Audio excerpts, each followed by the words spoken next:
Hello, everybody, and welcome to the ninth episode of Love It or Shove It. We are grateful that you're watching this beautiful show and something interesting each time that we have beautiful guests who are with us and who are sharing their stories and their experiences. And today we have Valarie. Valarie, please introduce yourself. Hey, yes, I'm Valarie Angle Roberts. I live in Virginia in the US, and I am the co-visionary of a company called WellNest Global, where we connect people around the world with holistic wellness resources just so they can live their best life. So I'm all about vibration, frequency, mindset, and raising global consciousness. And I'm super glad to be here today. So beautiful. Thank you so much for sharing. And today's topic is masculine toxicity and its effects on relationship. What does it come for you, Valarie? So when I think of masculine toxicity, I think about interactions that I've had in my life where there was an overpowering sense of, a man trying to take my power, basically, whether that was, in high school where I found myself in kind of a date rape situation that fortunately didn't pan out that way. It worked out for the better. In the workplace where, a male boss has overstepped his authority to suppress my beneficial actions or judge me in a sexual way or something like that was really just out of bounds of the context of the workplace. And then I also think about romantic relationships where weaknesses brought out the really toxic, aggressive, angry, suppressive side of, men I've been in relationships with. So I think that toxicity can show up in a lot of different ways depending on the situation. And I think it typically stems from a place of inadequacy and insecurity in someone's upbringing or their emotional state of being. That's so beautiful. And I could so relate to that in terms of your last words that you said, because the secure person would not do something to other person if they feel very good and comfortable in their own skin. And it's all about also our society standards, right? Because a lot of times the way the masculinity is portrayed, they have to be tough, they have to be without any emotions, they don't express their vulnerability, and this becomes more and more negative impact on the relationship, and not only on the romantic relationship. If we talk about the work relationship and even friends and family, because people are not, a lot of men don't express their emotions because this is the way it's expected from the society, doesn't necessarily mean that this is exactly how they feel about it, but because they were raised up with that notion that this is the way the man should act. And if anything, this is how they are just operating, right? And a lot of times, what I really found myself in, a lot of scenarios where, if there is any kind of miscommunication, then men just wait for women to do something about it. It's like, why is this always our job, right? Again, it comes from the society. Again, because these are the expectations. It's like, man just sitting and waiting and expecting the women to do all the work. All right. I think something comes for Bruno. Bruno, share what is toxic masculinity is for you and how do you interpret it? So I think one of the biggest, something that screams toxic masculinity is nowadays men going like, oh, nobody cares about men's mental health, this, when it was men themselves who created this society and this, like, I don't know, alibi, alter ego of men who are so strong, but then, nobody cares about men. Like we, the men who created the society thousands of years ago, hundreds of years ago, created this idea and built this idea that men don't need men are so strong. Men don't need people to carry them. Men don't need people to talk with them and ask them how they are and stuff, because men are men, and men are supermen, and men are emotionless creatures who don't have emotions, and we're not supposed to feel those emotions. We're supposed to be men and boom, boom, boom, boom, boom, right? We, the men, created that type of men, right? We created that idea that men are like that men should be like that. And nowadays we're suffering the altercations. We're suffering the consequences of that, right? I think that for me screams toxic masculinity. That is the number one problem of toxic masculinity. That's Plus so true. all the things that we're seeing right now in the world nowadays, right? The lack of control that a lot of men have in relationships, right? How they bring their problems home like it's their wife's problem as well, when it's not. And a lot of men, they go like, oh, but they're my wife too, and if they come to me with their problems, and I can come to them with my problems. And that is just not how it works, because your role in a relationship is completely different. Your role as a man in a relationship is different. Your role as a man, not only in the relationship, but in your life in society, is different, clearly and obviously. And your wife comes to you comes to you for help, right? You're there to provide the help, right? You're supposed to have your life in order, because that's just the way it is. As a man, you should have your life in order before you enter a relationship. So you don't go to your poor wife or to your poor girlfriend that has nothing to do with your problems, because again, the situations are different, right? And you have everything. I wouldn't say like, just because you have your life in order right now, that doesn't mean you have it tomorrow. There's a big possibility that yes, but you won't have your life in order forever. Like obviously, like just because you're rich, that doesn't mean that your problems suddenly disappear. Or just because you're a very great, good person with very spiritual, grounded like attitudes and behaviors, that doesn't mean your problems disappear as well, right? You found a way to deal with your problems. Your problems are there, but you face your problems, and now your problems don't happen as much, or are not so much likely to happen, because of the way you built your life around your problems, right? Of how you fought your problems. Then you can bring somebody into your life. Because if you can, for example, like money is always the problem. It's the money. It's always the money in a relationship. I swear, it is always the goddamn money in a relationship. It's always the financial problems that create the biggest fightings, that create the biggest arguments, that create the biggest misunderstandings, right? And then people don't fight over the money, because they try to like fight the fact that they don't want to fight about it, if I'm making sense. And then they end up fighting for miserable and like just completely, utterly like obnoxious things that literally are not that important. And like, for example, again, like it's always the money, right? So if I know that it's always the money, so me being a man, right? If I know that the majority of the problems in relationships are always about finances, are always about money, why would I be in a relationship if I'm either not rich, or if I am not like building my life up to get there, and hopefully find somebody who wants to help me getting there, right? Who wants to see me succeed, who wants to be a part of my success, who wants to be a part of my rise to riches, of my rise to ultimate success, right? Because apart from that, you're literally not going to get much chance and luck. And because that's the thing, like if your biggest fear is money, then being in a relationship is literally the worst thing you can do. And that's the thing, like nobody forces anybody to be in a relationship. For me, like, and this is something like, for example, I truly love to hear like your opinion on it. A lot of men, their toxic masculinity comes in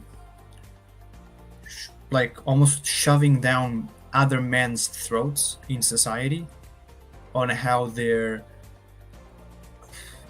girlfriend is so much hot and like so hot and so pretty and stuff, and you're never gonna touch her because she's mine, and like look at me showcasing my girlfriend, like so you can feel jealous of it and stuff, and no. I think that's ultimately pathetic because like it just shows like it just shows vulnerability and insecurity. Like some men have their ego so much up their ass they actually believe that people will remember what they said ever. Like other people don't have a life. Like what they said will pay their bills and their like their rent and their food and their water. Like other people don't have kids and a life to live, and like they're gonna think about what the person said like on the job. Like it's ultimately pathetic. And like I'd like to hear your take on that. Like honestly, I would love to. You know what comes to me, Valarie, and I want to check with you because I was listening to something and it comes to the choice, right? What do we choose in a man? To have that financial security or to have that emotional stability, right? This is like something so profound because a lot of times in the relationship, like there are so many women who are totally lost and they choose something what is not authentic to them, and then they just stuck in these relationships not really enjoying the life to the fullest because a lot of times, toxic masculinity also comes from the point that I'm the provider. I am the one to have that financial stability. So everything is going to be like ruled by my rules. I am the king in the house, right?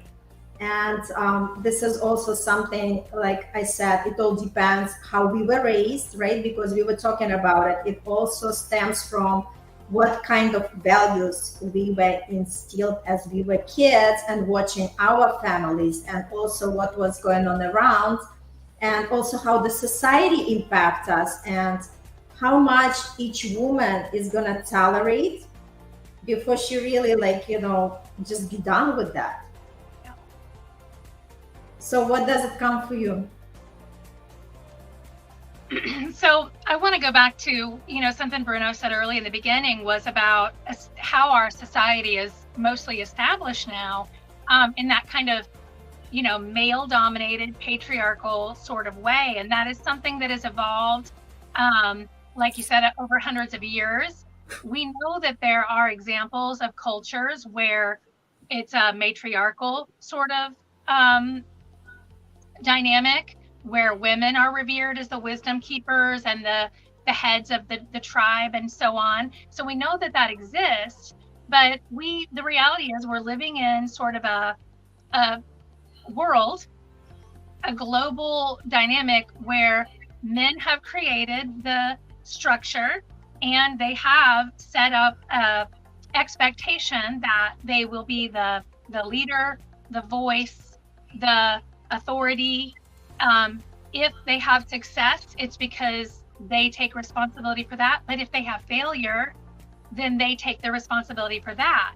And so I think that's where that weakness really comes in, is that fear of failure, fear of losing control, fear of what it's going to look like to the other men or the world when things don't work out, and what you were saying about, the man has put himself in this role of, I am the provider. I am the one who has to take care of this whole family. And that it all comes back to that patriarchal structure, man, I'm going to take the woman. She's going to make the babies. I'm going to provide the stuff. And it's my job to keep it going. So when anything in that structure begins to crumble, then the unbearable weight of responsibility, loss of control, insecurity just overflows. And so reactively, some men can, behave really badly, toxically in that situation. And it can become abusive verbally, emotionally, mentally. They can shut down emotionally. But, it doesn't have to be that way. And every single person on the planet right now can take that personal responsibility and bring to the table, bring to the relationship that mature aspect of who they are. So, you know, if you're on the planet as a woman right now, then you have a task of carrying this divine feminine presence with you that is incredibly powerful. It is wise, it is creative, it is empowering, it is knowledgeable, it is productive. And a woman who can stand in that femininity in who she is and know who she is can pair with a man who can stand in his holistic masculinity, not that toxic insecure place, but that place of, I'm bringing who I am to the table. I'm bringing, my protector to the table, my provider. I'm going to make sure, we're fed. I'm going to make sure we have a roof over our heads. And they can come together and they can do it together. And I think that's kind of, isn't that everybody's heart's desire, is to be in that symbiotic, well-matched relationship, divine man, divine masculine man with divine masculine or divine feminine woman who can both bring their part to the table. Because a man also doesn't want, I don't think, I'm speaking out of my place, but I don't think most of the men I've known want, weeping, whining, clinging, needy woman who's just hanging on to the bottom of his pant legs, being dragged along. He wants something too, something beautiful and sensual and powerful as well. So it's really a place, to me, in our consciousness right now, where collectively we're recognizing we don't have to have this toxic masculinity or femininity. We can have wholesome, well-prepared relationships. We don't have to just hook up with the first person who will take us and make babies to, procreate across the planet. We can intentionally come into these productive relationships where we're benefiting one another and break this cycle of the burden, that men feel to keep things sustainable, and the burden that women feel to carry the weight of emotion. We can take on those tasks together through communication and intentionality. That's so powerful and beautifully said, because I think communication is the key. It's like it goes through all our episodes, because without the communication, you cannot go far. No matter where you are, whether that's, personal relationship, anything, you're just navigating in this world. It all comes down that people have to understand each other needs and wants in order to have that harmony, to be in the balanced relationship and to make the best out of it. Because obviously with the toxicity that men carry, knowing that this is, like their pride moment, that they are who they are, and they expect women to run around and, fix everything what was broken.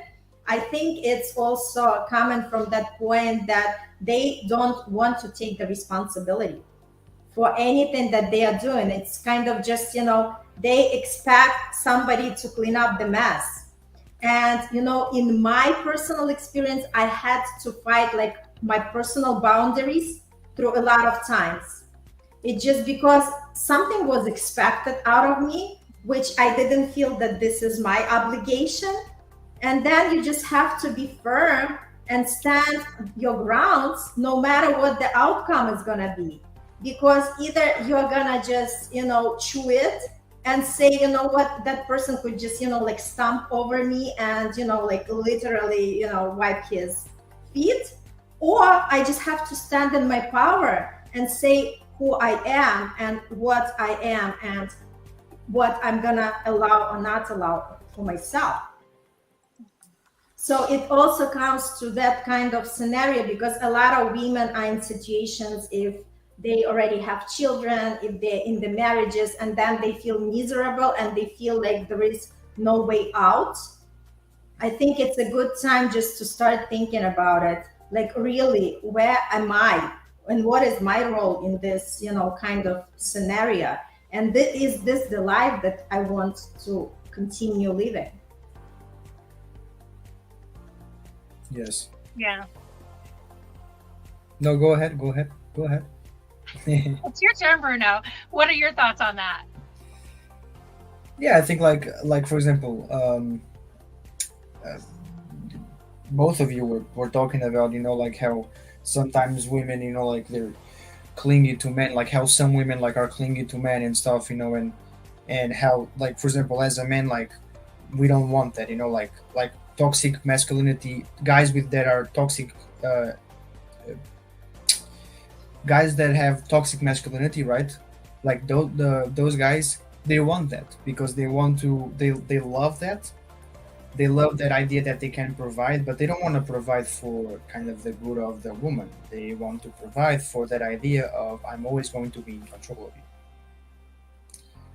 And that's that toxic masculinity of, like, that's that possession trait, right? That's the trait of wanting to possess, right? But like you're a guy who wants to possess a woman in ways that, like, you're not supposed to, because you're treating the woman like a dog, like an object, like a doll, like like she also has her life, right? There are certain things that obviously it's not up to the guy to control, it's up to her to control herself, because she knows that the guy doesn't like, for example, right? Like, for example, I'll give you an example. um, I usually always say this example, which is, again, you don't have to agree with me, it's up to you. But for example, like, I'm in a relationship, and I don't like my woman going out on Saturday to a club, because the majority of people who go out to a club on a Saturday night or Friday night are what? Single. Want what? One night stands. Or they are with friends or whatever, right? So why are you going there? Like, why would you on a Saturday night or Friday night choose to go out to a place where the only thing you have is horny, like, teenagers, or like horny, like, like, even people that are not teenagers, but like, they just want to have fun. Like, why would you want to have fun in those ways when you have a boyfriend at home that wants to literally be with you and, like, show you the love, man, like, show you love, show you love. So, like, it just doesn't make any sense. That's one thing that, for example, like, that's one thing that a guy has to understand, that, like, even if she wants to do that, you are in no position to stop her. Because if you try to stop her, then you're being toxic. Yeah, fine, she's being toxic, sure, okay, fine. In my solely opinion and belief, yeah, fine, she's being toxic because she's not kind of like, she's not doing what she's supposed to in a relationship, right? And she's behaving like she's single, even though she's not. Okay, fine, sure, but, like, you can stop her from doing what she wants, right? Because, like, imagine her stopping you, in this case, the man, right? Imagine her stopping you from going out with your friends. She slapped the door. She's like, no, you can't go, whatever. And you'll be like, bro, like, who are you to tell me what I can or can't do, right? Well, that's the thing, right? If you react like that, how do you expect her to not react like that, if if it's the same way? Because that's exactly what she'll do, right? Mm-hmm. um, Another thing that I think it's very important to notify here is that, like, when women are in love, women copy men all the time. And they mirror them, Mm-hmm. right? They copy men and they mirror them, right? They mirror them to a point where they mirror their words, they mirror their behavior, they mirror their actions, they mirror their body behavior, their facial expressions, their behavior in general, right? Uh, they try to be as serious or as funny, right? Or they laugh about the jokes that are not funny at all, like those things, right? So it's, but they will also mirror the bad ways, right? See, they will also mirror the bad ways, not only to them but to the world. Mm-hmm. And it's one of those things where she can control herself. Women can control herself. So a man who is not able to lead by example to him, to his family, to his kids, to her wife, show her the way, and like pave the way, right? Go through the horns and slashing them out, or going through the fire and putting out the fire, so the wife and the family and the kids can walk past it and don't burn themselves, right? If he can do that, then don't be in it. You're not like a piece of garbage because you can do it. You are a piece of garbage if you are in a situation like that, and you don't try to do it, or you don't do it, right?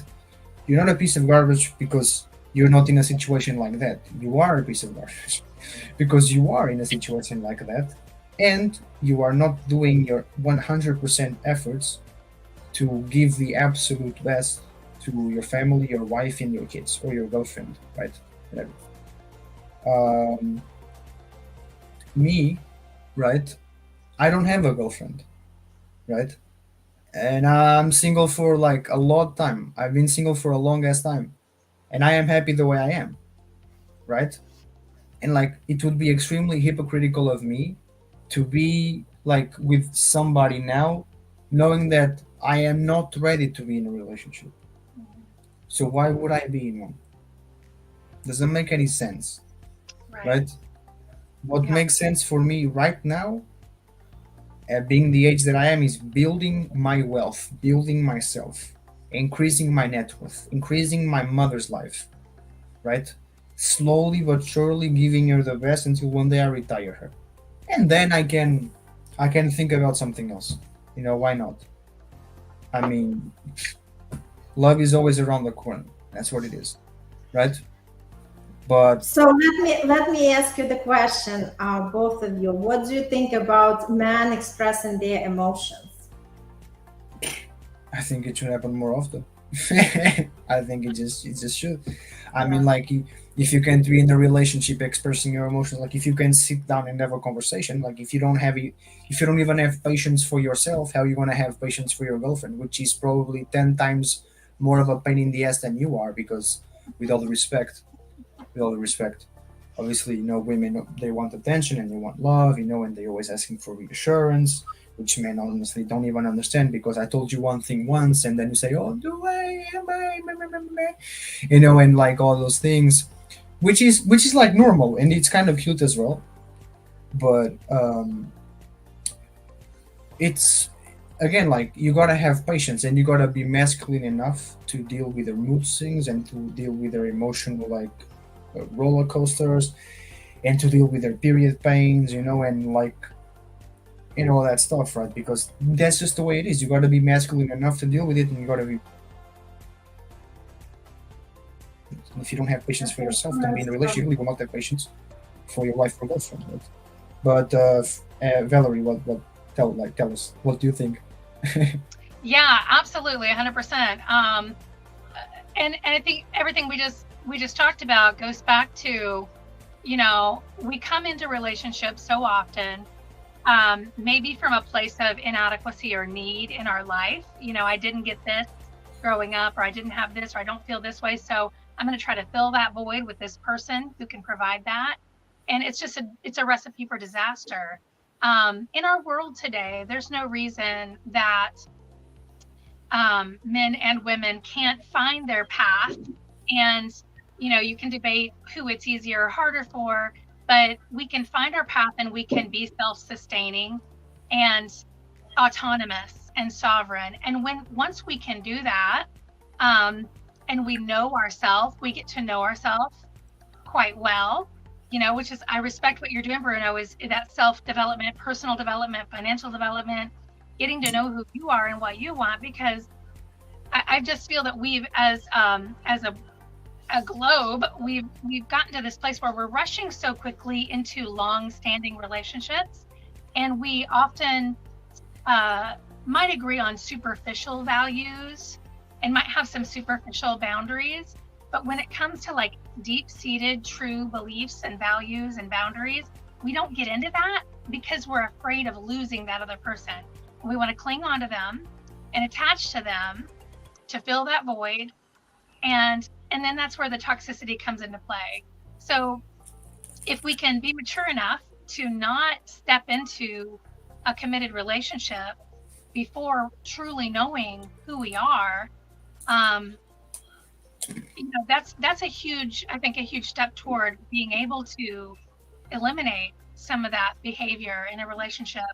And communication it's crucial. It's crucial everywhere, in the workplace, in a romantic relationship, most certainly in a marriage. And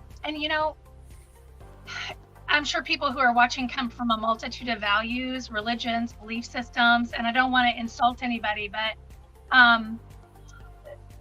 we are in this place right now of such attachment, like die-hard attachment to someone else, that when we grow as an individual and in our sovereignty, if we haven't grown together with that person equally, which can only happen through consistent communication and sharing of our emotions and what we want, if we aren't growing together, then we're growing apart.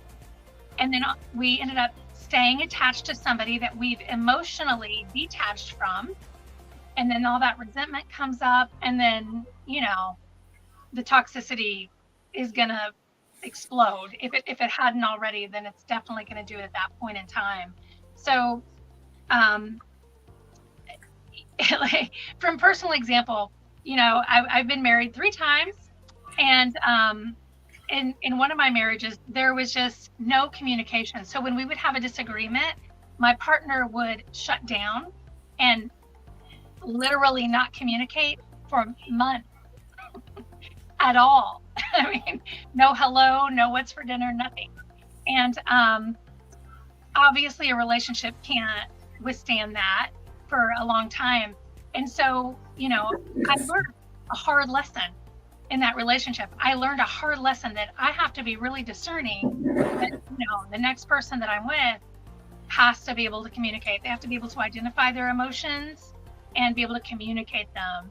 And even then, it's not perfect, right? Because sometimes we're really feeling our emotions, both men and women, and articulating them in a mature way isn't always easy. Just because we're talking about this doesn't mean that it's a cakewalk. Even when it's not a toxic situation, it can be really difficult to communicate that. So I wish more schools, more parents were aware of the value of, valid communication and teaching humans to communicate conscientiously and intentionally. I think it would eliminate a lot of the toxic masculinity that we see. And I think Bruno brought up some good points. There are some men who have just been so ingrained through their upbringing and their culture and their belief systems that this is how you have to be a man. And some of those men are never going to break out of that. It's just, it is in every cell of their body and every belief that they have. And, hopefully if anyone's watching and is associated with someone like that, you see this as your red flag and you figure out a way to get away from that person. But I think for most men, there is hope of, if they're willing to be aware and conscientious of their emotions and their behaviors, there's hope to change the instability that might bring out the toxic behaviors. What do you think? That's so good. I just wanted to add, because you cannot change the person unless the person is willing to change themselves. Yeah. So, and this is obviously comes with the experiences, with the life situations, right? Because sometimes we blame ourselves for something that's happening and thinking that it's all our fault. And there are this toxic man who also wants to put that, blame on you and make you feel miserable. But it's great when we already know who we are and we know our value and we know that what we are standing for. So nothing is gonna shake us, no matter what. And again, it's for people, especially for men who really want to thrive in relationship, who are just gonna step over their pride and start like really understanding who they are and what they want from any kind of relationship, right? From another woman. So they have to understand that the qualities they are looking for in that partner, they should also have all of these qualities. There is no such a way that you could demand from other person to be a certain way when you are not the same type of the person. So this is also like very profound to understand and to know, because you cannot demand from somebody else to have something that you do not have, and you cannot expect other person to behave the way you are not willing to behave. So it all comes, together. And also I wanted to say that a lot of times these emotional barriers are created when we were kids. Like for instance, I'm raising my son, he's 9 years old, and obviously my husband is more tough on him, but he knows that he can come to me and I'm there to hug him. I'm there to express, my feelings, and he is very safe to express his feelings to me, which I love, because that's how it should be. There is no such a thing as, if you are a boy, you're not allowed to cry or you're not allowed to have the emotions, because we are all humans and we are all having all this spectrum of emotions.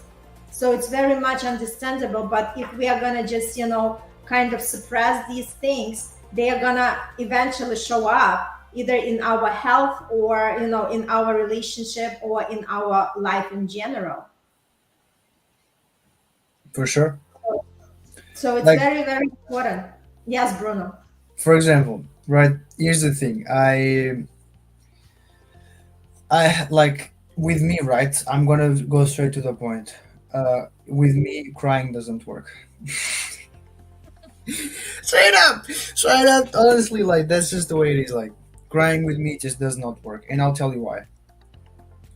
Like I had a kind of a rough upbringing. I'm not like I wasn't poor or whatever, but like I had like I didn't had the father figure. Like it was always me and my mom. One of the reasons why I understand women so well is because my mom did not prepare me directly. She prepared me indirectly, because the things that she wasn't doing with the purpose of me understanding women. I just picked it up while growing up, and I kind of was like smart enough to understand how women work and everything, right? Um, and and then obviously like I used everything that I learned out to the world to deal with different women, to help them, to be with them, everything.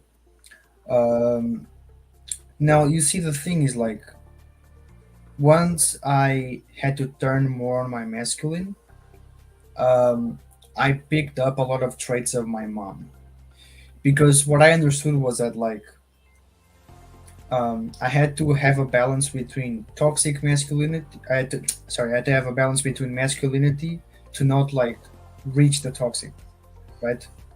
And my mom, because my mom, she's a woman, but the more trauma you go through, the more masculine you become as a woman. Like it becomes one of those points where like you become overly masculine, which which is equal to toxic, right? When you're too much of something, it's toxic. So like my mom, she was in that toxic masculinity while growing up, trying to be the authority my grandma was to my mom, right?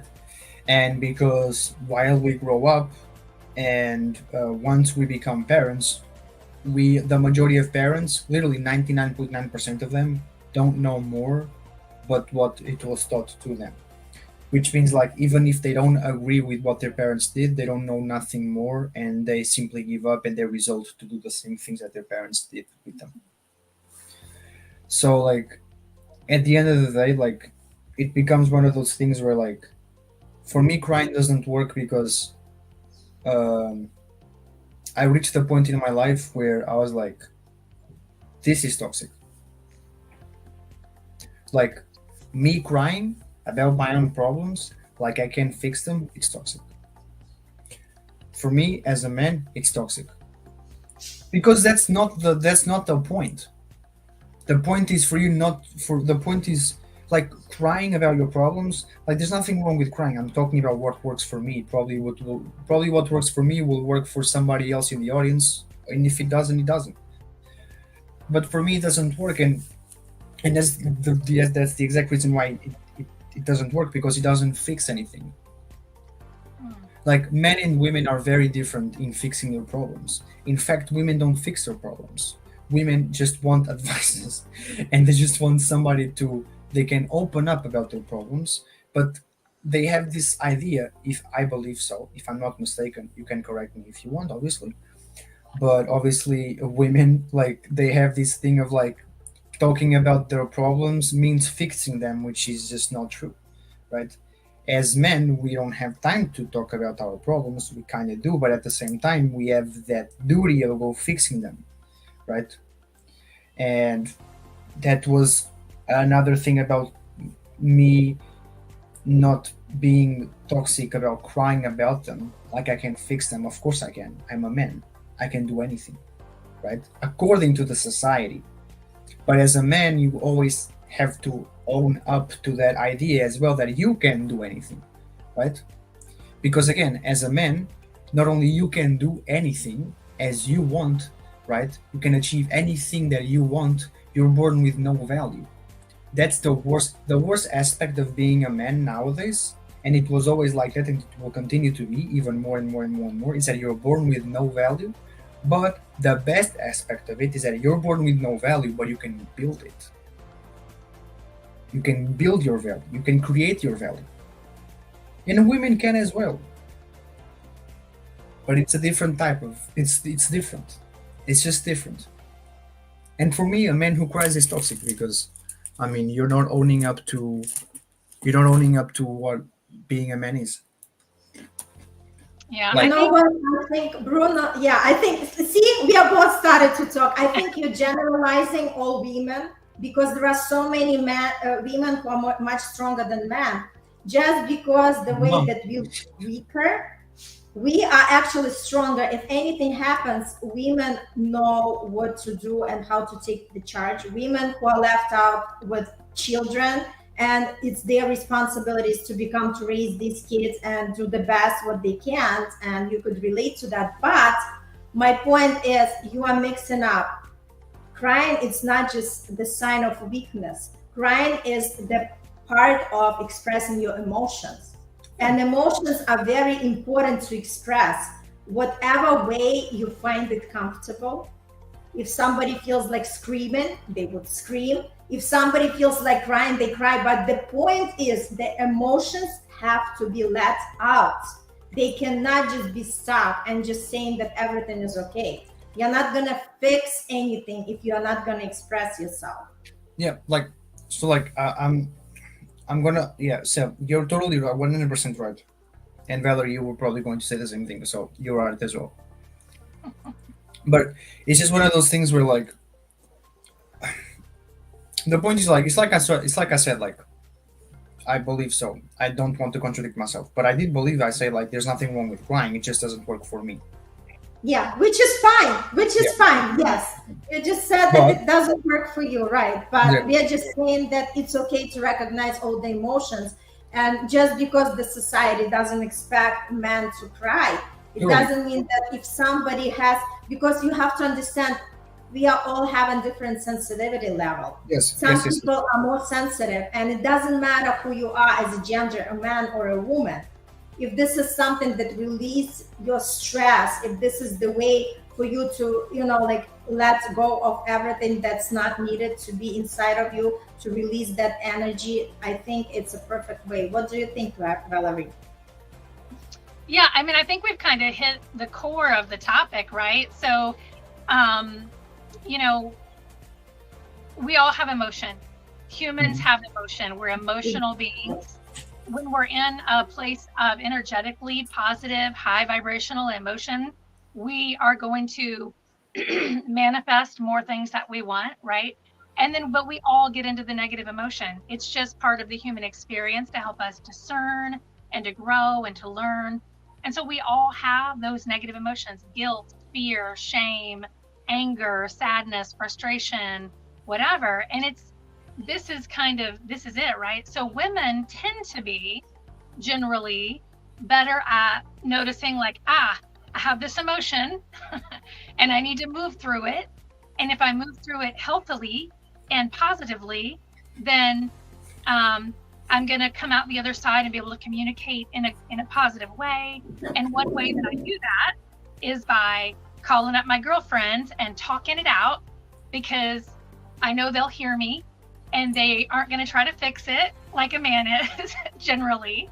And they're going to hear me, and I'm going to work through it, and I'm going to get through that emotion. And, you know, for a man, the burden of responsibility often is heavy, like, just fix it. You have an emotion, fix it, because you got to push on. You got to get to work. You got to bring home the bacon. You got to lead. So just figure it out, buddy. You know, fix it. And so I think that's where men have kind of been like, I don't have time to process my emotions, because I got to go, like, get the animal or find the food or whatever. You know, so we've kind of robbed men of that opportunity to do that. And then now we're like, hey, process your emotions. And they're like, what the hell does that mean? What do I do? How am I going to process my emotions? Do I cry? I don't want to talk to my woman about it, because I'm supposed to be taking care of her. I'm not supposed to be bringing home this baggage to her and looking whiny, you know? So how do I process that? And so I think that's a big, thing that men are, you know, having to come to terms with, is like, what is processing my emotions look like for me? Do I need to get a therapist? Do I need to, like, take up a hobby like skateboarding or surfing or wood chopping or axe throwing to, like, get my feelings out? Like, how does that look for me? And it's not going to look the same for everybody. You know, my husband is very good at spilling his emotions to me. He was his mom was very good in raising him and getting him to talk to her about things. So he's probably better at communicating his emotions than I am. Whereas I was raised by a very, like, Vietnam War veteran, very, like, suck it up, you know, and move on. So he's probably better than I am in that way. But, you know, we need to give a little bit of grace to men, I think, to help them figure out what is processing emotion look like for you, because it's there. You have the emotion, and if you can't move through it back up into the ladder to positive emotion, you're just going to keep cycling through those same negative experiences, right? So I think we kind of hit the nail on the head right here, is that's where the turmoil begins, is the emotional processing. That's so true. And it's just like, for men who are listening, to understand that it's okay to have emotions, and it's okay to express these emotions, and it's okay to process and recognize, because a lot of them don't do that. And you know, like, this one of the great advice is to start become more aware of the emotions that they have, and how is the best way to deal with these emotions, maybe, you know, through the education, or through the therapist, or through all different resources that are available there, right? Some people do something that getting in touch with yourself, right? Something like meditation or yoga, whatever works for you. There is no one recipe fits all. So the idea is just to give you that food for thought, where you realize that it doesn't have to be that toxic. It doesn't have to be that way, because the way you see it at the media, the way everybody else interpret it, for you, you have to figure out what really works for you, and how to deal with that, and how to become better person in the relationship. And it's in the relationship with yourself, in the relationship with your partner, in the relationship with your family and workers and everybody else. Because once you start recognizing these things, everything is gonna change for you. So don't look for the outside circumstances to change. Don't look for the reasons why things are not working out the way you would love them to work. First of all, look within and understand, why is this happening? Like, why is this situation was given to me? because everything that we are facing in our life is the lesson for us to learn. And if we don't acknowledge it, and if we don't learn that lesson, it keeps repeating. It's gonna be like other circumstances presented to us, other people, other situations, but that lesson is gonna be loud and clear, repeating itself, and you're just gonna be spinning the same wheel, and you're not gonna be moving forward. So that's like my final kind of landing for today's discussion. Would you like to add something, Valarie, Bruno? You first. Okay. Yeah, so as you were speaking, fear just kept coming up in my mind. Fear, fear, fear. So whenever we're in this power struggle, when we're feeling angry, when we're feeling malicious, generally it's 9 times out of 10 going to come back to that feeling of loss of control, fear of failure, fear of judgment, fear of loss. And when you can notice it, just begin to notice that feeling, like I'm angry, but how am I really? I'm really afraid that this woman is going to get something that I see as mine, or that I'm not going to be able to provide for this woman, or whatever it is. So just noticing that feeling, I think, is a huge first step. And then, identifying that core place and working through those emotions, figuring out why. Bruno? Beautiful. Yeah, for sure. I love what you said about men never heard that they had to process their emotions, and now all of a sudden, like, people are like, you should totally process your emotions, bro. And men are like, how do I do that? Oh, that's not for me. And it comes from a place of like vulnerability and insecurity. For example, I'm gonna give you an example. Back then, when I was in uni, actually last year when I was in uni, so I had this job. I had as a cleaner, right, in a warehouse. And I was cleaning, and like my mom, she taught me how to clean since I was little. She would wake me up at 12 years old on a Saturday at 9 a.m. and she'll be like, "Time to clean. Wake up. Let's go." Yeah. Oh my god. Okay, sure, whatever. And it would piss me off so much because I wanted to sleep, but obviously it was so helpful. And I was like cleaning and stuff one day on the warehouse, and I was cleaning like one of the offices, and it's quite funny because like one of the guys, he was like, "Wow, this is what you want for Christmas," because like a guy like me who knows how to clean, right? And I was thinking to myself like, "Wow, I cannot believe you actually said that." Like, not that I was offended, but like, wow, like, are you that insecure and vulnerable as in your masculinity, what you call that, you actually like look at a guy looking completely miserable after he did such a good job cleaning, and you say, "This is what you want for Christmas," or "This is what women want for Christmas," and he looked like shit. He looked like crap looking at me after doing it because he doesn't know how to do it, but then he doesn't put himself on a position where he learns because he doesn't want to look like he doesn't know what he's doing because he's a man and he's supposed to know. No, no, no, no, no, no, no. Obviously, if I just repeat myself, I'm just going to repeat what all three of us just debated here, right? But it's this thing of like, right? It's this thing of just because you're a man, right?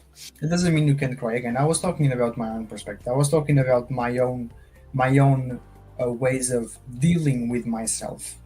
Like, I don't deal with other men. I deal with myself, and I am a man, and I am responsible for taking care of myself, right?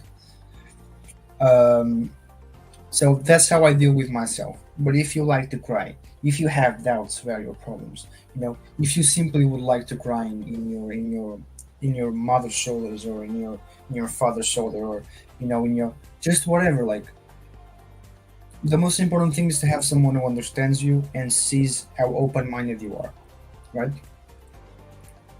Because if you don't have that, then there's no problem in being in a relationship. Toxic masculinity is choosing a woman based on their body solely. right? Oh, she's so hot. Oh, this. You notice that you talk with her and she's a complete rock, right? And you don't want like women who are dumb as a rock. You want women who are smart, intelligent, right? You want women who are emotionally intelligent. Like, Listen, maybe somebody wants. Bruna, talk about yourself. There are men who just love to have, beautiful women next to them, and that's all they care about. So yeah, but talk but about yourself. yeah, Yes. but in relationships, I'm talking about relationships. Not like I like to have beautiful women around me as well, but between having No, them it's and just, them in to bed, each it's a its completely own. different thing. To each its own, right? It's Yeah, just like to understand that we are all different. We are coming from different backgrounds, we have different experiences, and it's all about just sharing our experiences and our stories and letting everybody knows it's okay to be who they are. It's okay to accept ourselves for who we are. And if men want to become better and get away from that toxicity, they always have the choice. It's all about the choice, right? And it's about making that decision that this is exactly what they want to do. And if they don't, again, it's their choice, it's their way, right? Thank you so much. It was awesome to catch up on this episode. We would like to know your comments and just share your experiences, maybe share your comments. And if you would like to come to our show and be the guest, please contact us and have a beautiful, beautiful Wednesday. Thanks again, Valarie, for coming. Thank you. thank you, Valerie. Thank you.